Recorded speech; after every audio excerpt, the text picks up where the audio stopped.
Hello friends, তো চলো আজও দেখিয়ে দিই আমাদের বাড়িতে দুপুরে কি রান্না হয়েছে। তো এই দেখো, এখানে হচ্ছে ভাত, বাবাকে খেতে দিয়ে দিয়েছি কারণ অনেকটাই বেজে গেছে। আমি একটু কাজ করছিলাম ওদিকে। আর এখানে রয়েছে চাটনি তো আগে উঠে গেল, ফুলকপি আলু ভাজা, আর যেটা ভেজ আইটেম এখানে পেতো শাক ভাজা, বেগুন দিয়ে বড়ি দিয়ে মা করেছে। আর রয়েছে ইঁচড়ের তরকারি, দেখো চই দিয়ে ইঁচড়। তো আমি যেহেতু ভেজ খাই, এরকম রান্না হয়, তো এগুলো সবাই খাবে, এটা শুধু আমি খাবো না।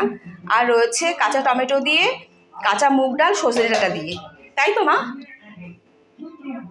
এটা তো গেল, আর চাটনি তো দেখিয়ে দিয়েছি সবার ফার্স্ট টাইম, তো এটা চাটনি। আর চলো এবার দেখিয়ে দিই ননভেজ কী হয়েছে। ননভেজ রয়েছে আজ, এই যে দেখতে পাচ্ছ মাছ ভাজা 2 পিস আছে, মাছ ভাজাটা ভাই খায়।